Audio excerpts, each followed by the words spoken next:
என்னை சிதையாமல் சுமந்தீரே நன்றி.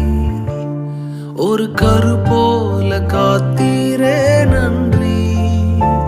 என்னை சிதையாமல் சுமந்தீரே நன்றி.